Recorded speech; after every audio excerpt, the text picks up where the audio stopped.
let's just get into it. I have interviewed tons of people. I've been a producer for ever, and usually we cut my words out, and I'm asking questions, and I've done it over and over and over again, and so I want this to be very relaxed, very informal as it's been so far. We're not making a commercial for your company, but on the other hand, I want to find out about it and stuff, and get your take on where the industry might be going and what's on your mind and what you would recommend for people moving forward and stuff. Yeah, for sure. How's that sound? Sounds like a plan. All right, let me read some copy, because actually I think I sent it to you too, but so this is a podcast featuring interesting people. I'm just going to read it, like yourself, interesting tech, life events that cross my path. Essentially, anything that comes across a project I'm working on that I want to meet the people or learn more. That's what I'm doing. It's all a scam, just so I can meet people and get answers and stuff like that. And I had my background was I got my degree with an audio focus, so it's always been near and dear to my heart. I started cutting with single edge razor blades and taking out outtakes and keeping them in a bag at a post house and such. So I go way back. So that's why it's near and dear to my heart. Tell me about you. So I didn't expect to be where I am now, because most of what I do didn't exist. Probably the same for you, but when you were playing on the playground, or you were in high school or college, what did you think was gonna happen? I always thought I was going to be an architect or a pilot. So I mean, we had the good fortune of traveling a lot on vacation, or when you live near a big airport like Toronto International Airport, it kind of opens up a world of possibilities. So I loved being on planes. So I thought pilot was one option, or else an architect. And it kind of ties in, because I always drew these stadiums and shopping malls and airports as well too. So I thought those were one of those two paths. But interesting that my mom actually encouraged, put me in piano lessons, of course, as so many of us are put into some kind of music lessons. I started. My dad actually had one of the first Commodore 64s of any of my friends that I'd seen. He had the first laptop. I had one of those. Yeah, man. Yeah. Did you have one of those as well? Oh yeah. So I think I was programming sprites. Yeah. So I think between having that kind of tech early exposure to technology was a big plus. And when it came to trying to plot that kind of post-secondary education course, I ended up finding an audio engineering program here in London, Canada, called the Ontario Institute of Audio Recording Technology. It's pronounced OIART, and it really kind of just married these two great concepts that I loved. Music and art, if you will, and the science and technology. And it was just this great kind of combination of those that's my formal education is what I pursued, and is to become an audio engineer. So, sounds like we share a similar background. Yeah, I've been all over the map, but I won't burden you with that. So that's your background. So tell me about your company. How did that happen? I'm interested in founder stories, because I've started a couple companies myself. I'm really into them. So okay. Well, I'll ask you like a lot of good questions. Yeah. It's great. I feel like we got a good one. I kind of described about this passion for sound and music, and after graduating from this audio engineering program, I set about kind of starting up my own, it was a mobile recording studio, in fact. Initially just, again, this is in the year 2000, so getting Pro Tools, set up on a laptop was a pretty novel idea back then. Yeah. And I ended up kind of, transforming that into, and eventually kind of a project studio here in the city that got my name in the local newspaper on my birthday of all days, which is pretty cool.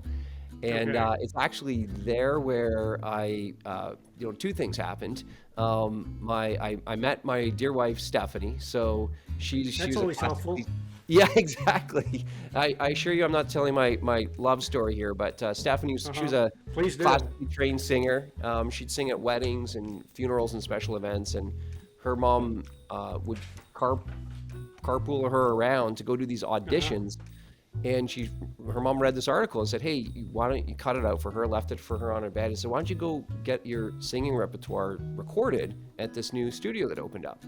So that's how we ended up meeting. But Pat, because that same article, there was, got some interest, some inbound inquiries from other small businesses. I think there's a hair salon and an event management company that wanted a female voice to record on their phone system recordings. Yeah.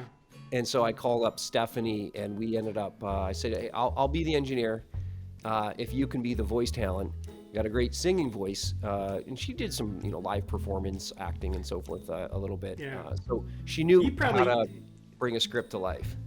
I was gonna say, you probably use her on a bunch of stuff, man. Like my voice, my wife has a really decent voice, and whenever I need voiceover fast, and me, I call it the dynamic monotone voice. I'm like, but if you got it in house, man, in a pinch, and it's 3 a.m., man, it works out pretty well. Oh, exactly. Well, when we started really, that was the initial idea, was let's start working together. I'll be the engineer, you be the voice talent. We'll put up this pretty bad looking website at the time.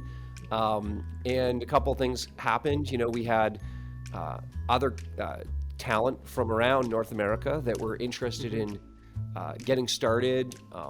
They either did one, there were male voices, because I wasn't a talent. Other men was like, "Oh, I see we have one female voice. Do you need a male voice? Somebody who does character voices, somebody who does narration, commercials." Sure, yes. We always just said yes, and similar. And then there's talent who also spoke other languages. There was a fellow in Quebec, somebody in LA who spoke Spanish. So that's kind of what we did to initially get a number of talent onto the platform. And then, at the same time, there were clients, small businesses that were looking to hire talent. And we just really kind of served as that matchmaker right from the get-go. And as you know, it's pretty much the same business that it's been for over a decade now. Voices serving as that trusted intermediary between, that buyer or that producer who's looking for a great voice, and then those tens of thousands of talent from around the world.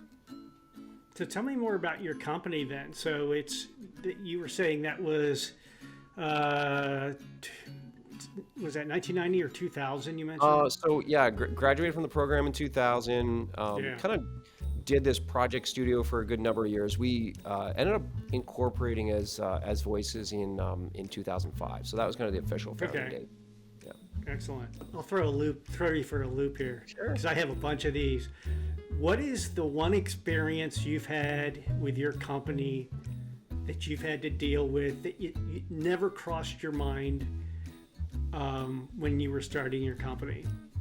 Like, I had a couple incidents where I couldn't believe, like I had to meet someone out in a parking lot and keep them from coming into the building, like things like that, that you never really think of. Whatever. Sure.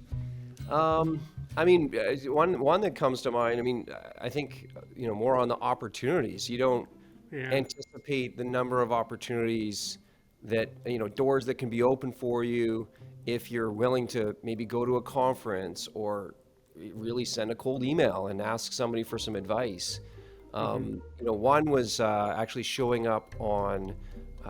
I got a call. For being on the television program called Dragon's Den, which is equivalent to Shark's Tank in the States, and they were doing their They were auditioning the dragons, so it was like the pilot season, and basically got a call to come up to drive into Toronto, go to the TV station, and was given a day's notice. So, fortunately, I felt like I had the story down and the pitch was good. But in this case, long story short, they all said no. But they gave some really great advice, which was, if you have this platform and you're, bringing these two sides together, the real value you're delivering is to those clients, these producers, these corporate marketers that no longer have to travel to recording studios, maybe working with a casting director, like they're trying to get it turned around quickly, as we talked about earlier. So all these benefits to them.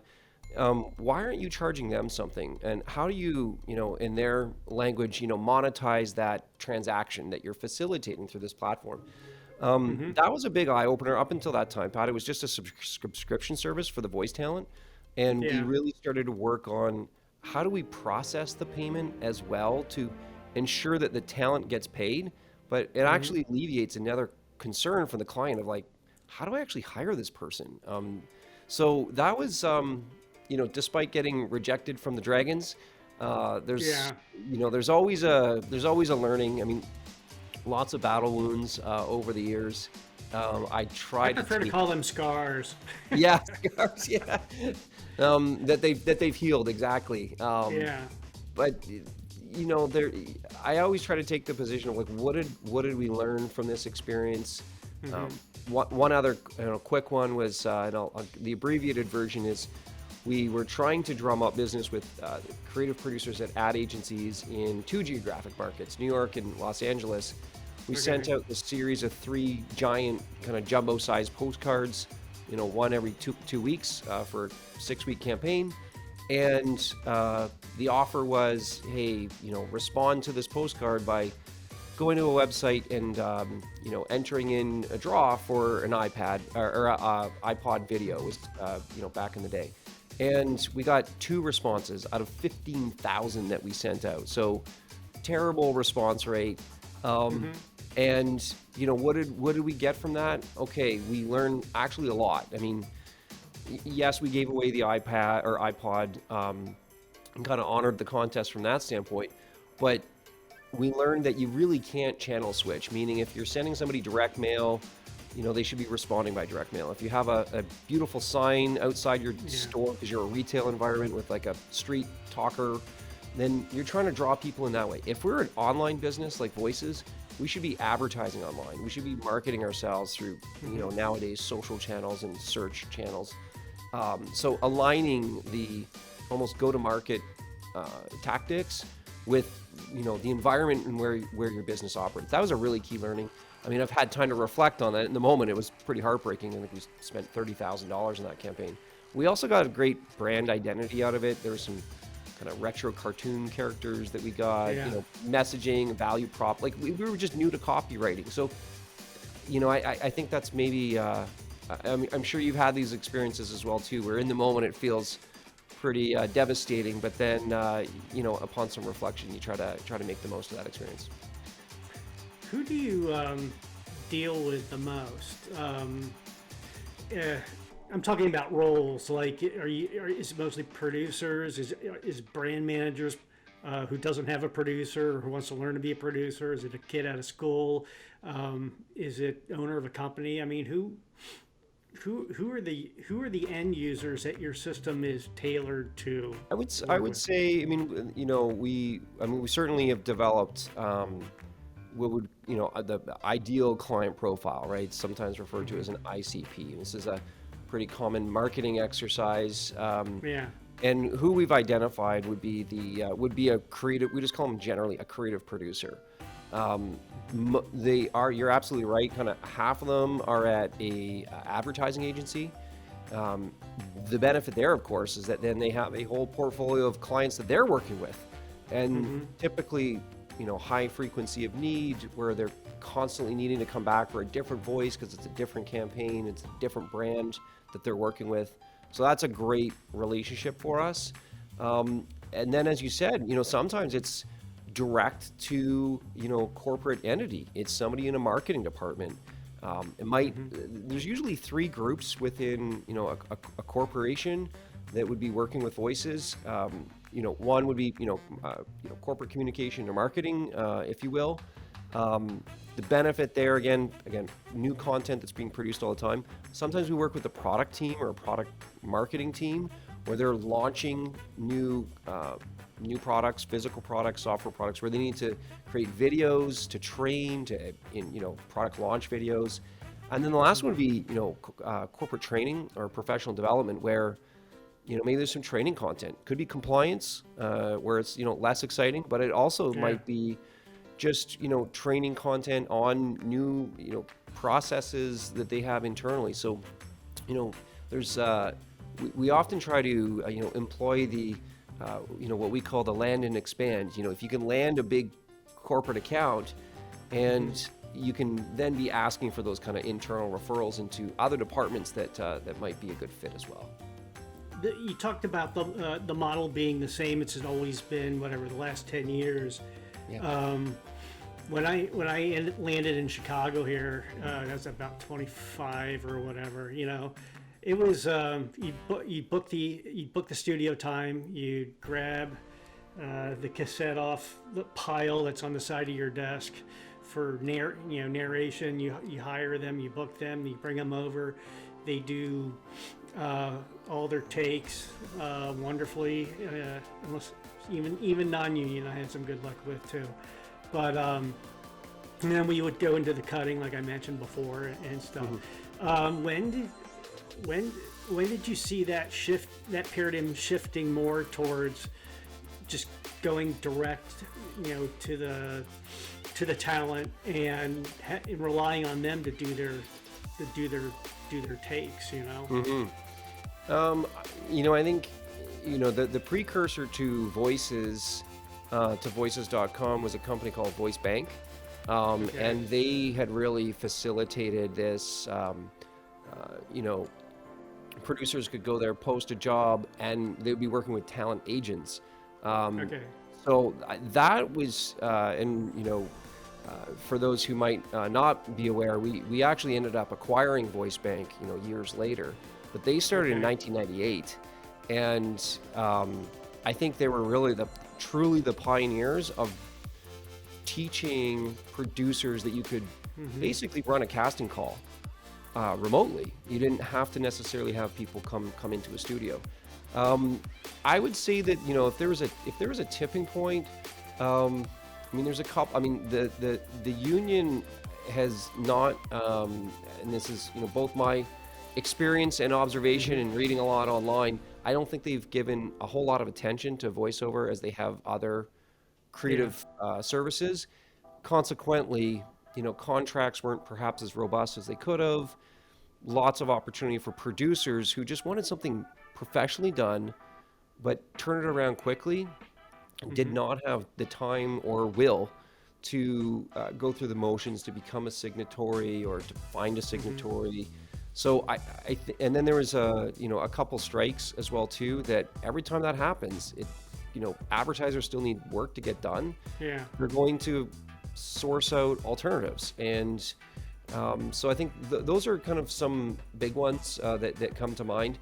And then clearly in the last 12 months, since the onset of the pandemic, it's just been a complete rocket ship. If you can't go to a physical recording studio due to a lockdown, due to perhaps not an official lockdown, but maybe just health concerns, a lot of people have just done what we've all done. We've looked for the online alternative to what we used to do in person.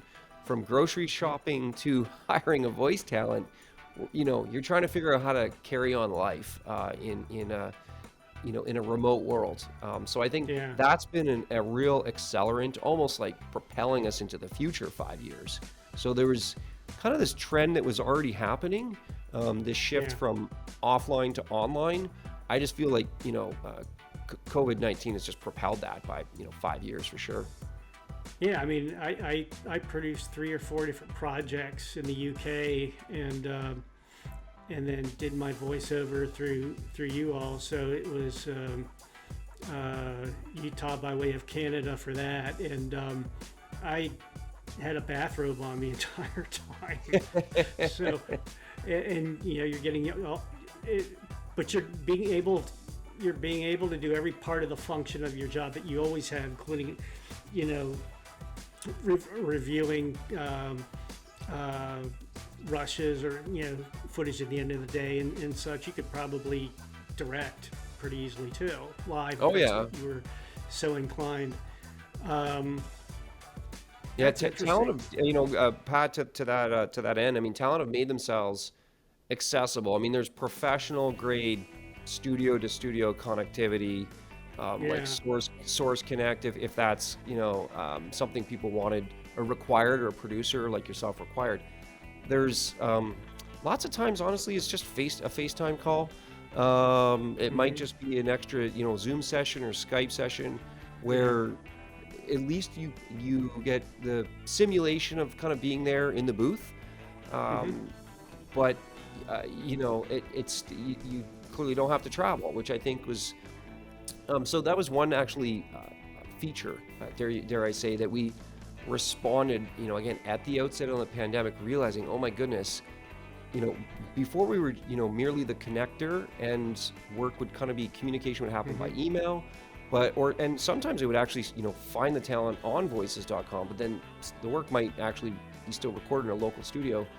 Um, we found that we actually needed to enable searching by, you know, these web-based technologies or studio-to-studio connections.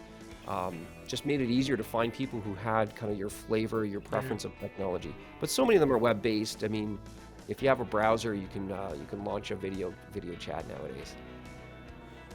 I have a question for you from a Garth Bender in Toledo, Ohio. He's a friend of mine. He would like to know. I'll do it in his voice. He has a very deep voice. I would. He wants to know how he would break in.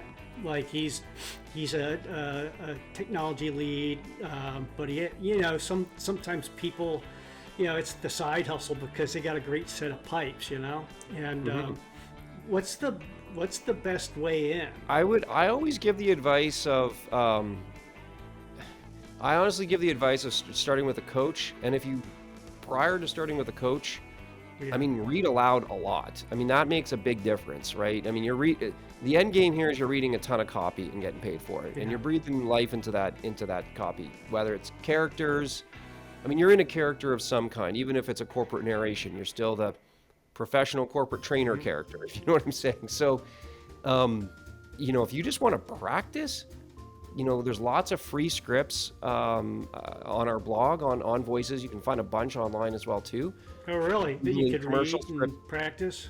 Yeah, practice like crazy. Then because what you're the marketing collateral that you need to create as a talent Hmm. is a voiceover demo. And there's Yeah. really three kinds of demos: a commercial demo, which might be, Hilton Hotels, PepsiCo, Frito-Lay, and then, you know, SunQuest Vacations or something, like Okay. like very tight, packed. That's commercials. And then you have narration, which we talked about earlier, about documentaries, maybe audiobooks. And then Hmm. if you're into it, these character voices. So finding, if find your angle of where you think you can add value, where you're comfortable, um, and then produce those demos. A lot of Hmm. people work with a demo producer. Some people just do their first on their own. Hmm. Um, but then, I mean, the name of the game nowadays is really just is auditioning a lot. And, Yeah. 1 in 20, winning 1 in 20, 1 in 25 auditions is pretty common. Don't get discouraged after the first 10 if you don't get hired. Those are the big ones. There's so much available content out there, in terms of advice from coaches and agents. We have a number of podcasts as well. My favorite's called Voiceover Experts, where it's these 10-minute vignettes, if you will, of Hmm. um, advice from a coach in some of the major centers around the world. So, it's like anything in life, Pat. I'm sure you just throw yourself into it. If you really want to Yeah. do it, it starts You with the figure it out. desire, and then Yeah. I would just go all in, and just be that sponge of soak up as much information as possible. Yeah. I sat in on a seminar on how to become a DJ. This was way back in the day, and for my free evening, I got one thing out of it that's actually great advice. They said, "Who here wants to be a DJ?" Everyone raised their hand, and they said, "All right, congratulations, you're all now DJs." you're all unemployed DJs. Now what are you going to do? And that, I think, gets to the desire and you got to scrape and claw and just refine your craft, like you were alluding to as well too. So that's all good. Yeah, and I mean, so there's let's call it the artistic side of it. Then there's the technical, which might be, okay, I got to get a home studio set up. I mean, the reality is talent in this day and age work from home based studios. You don't need to spend $100,000 or even 10,000. Probably your computer, your iMac or laptop or whatever you're using, plus a microphone is and having some basic editing skills. So I mean, those are the kind of technical chops that you're going to need. That'll go really far. And to be honest, before investing in a microphone or upgrading your microphone a few notches, again, for what it's worth, my advice is treat your room. Find a quiet room, because you can have a great microphone, and if you can hear the air conditioning rattling outside or people running around your house or creaky floors, that's going to ruin your recording. So there's aftermarket solutions. People make their own vocal booths. You can buy a whisper room or one of these kind of voiceover in a box type of thing, or as I say, you can make your own just by soundproofing a room. But that make your sound a lot better. Really what we're trying to do there is eliminate sound reflections off of, and I'm in arguably the worst office room in our office here, which is all glass walls. So you're trying to eliminate these sound reflections. So yeah, whether they're couch cushions or pillows or a lot of people put a blanket over their head. I mean, that's why you hear these stories about people recording in a closet, because it's just full of sleeping bags and extra clothes, and it's kind of a contained area. I mean, one of the other techniques to get that sound is actually moving your voice closer to the microphone, because as you do that, it's going to sound a lot more intimate and a lot more sincere. And too many people are like 6-7 inches away. They were somewhere taught that in a public address situation you're supposed to kind of be 6 inches away from the microphone, but when VO, you want it to sound like you're whispering into somebody's ear, and therefore you really lean into the microphone. Just like, this is the kind of stuff that you pick up on as you say, a seminar or a podcast. Tons of YouTube videos as well too are all great places where you can learn all about the craft of voice acting. What inspires you? Well, I think I'd say what inspires me is the fact that we've been able to continue to do this for so long. I mean, it's a great, it's an honor. Yeah, I mean, every business owner, but not just an owner, but particularly a founder, someone who's gotten an idea, dreamt of what's possible, and then be able to chip away at that for all these years. I think that's pretty inspiring. And then really, I mean, that's fulfilling on its own. The really encouraging part, though, is actually hearing the impact that someone might have on the world because the platform that was created. So it could be someone else's dream to get into VO, and they landed their first gig on Voices. They made their first 1,000 on Voices. They, it was started as a side hustle, became a full-time gig. They built their, upgraded their home studio. They're pursuing their dream. So I think that's rewarding. And then on the client side, I mean, some of the projects that get done, you realize that we played a small part in that. Our name's never going to be on a credit. We're a platform where the work gets done, but we actually end up sharing those videos in our every week. We have a company we call a huddle. Basically, we all get together on one big video chat using Google Meet, and it's our kind of a weekly company meeting. But we also have a recurring agenda where we call customer stories, and it's usually some 1 minute video, 2 minute video, something like that. That was a project that got completed on Voices, and reasons why people are attracted to work here as an employee, not a talent or a client, but as an employee, it's because they find meaning in the work, and we all want to do meaningful work, knowing that our time and energy is best employed it's put, having a positive impact on the world in a way, in a small way, and hopefully we find it fulfilling. And those videos just remind us all of that. Like, you help make this happen, whether you're in finance or marketing or engineering. You help make this happen. So we're at about a half an hour, man. Time flies. That's great. This has been fun. I can only start digging into your hobbies now and stuff like that. So we can get close to wrapping. I would say that if someone wants to engage in your platform or whatever, it's pretty self-explanatory. It's pretty easy. I know that because I used it. And I guess my question is, if you are, because I didn't look at it from this aspect, if I were a aspiring dynamic monotone voice narrator, because there's a niche in there somewhere, I'm sure there is. Is it easy to register and start an account and upload? Is that how it works, or how does it work for you? Sure. So as a talent, you can sign up completely for free.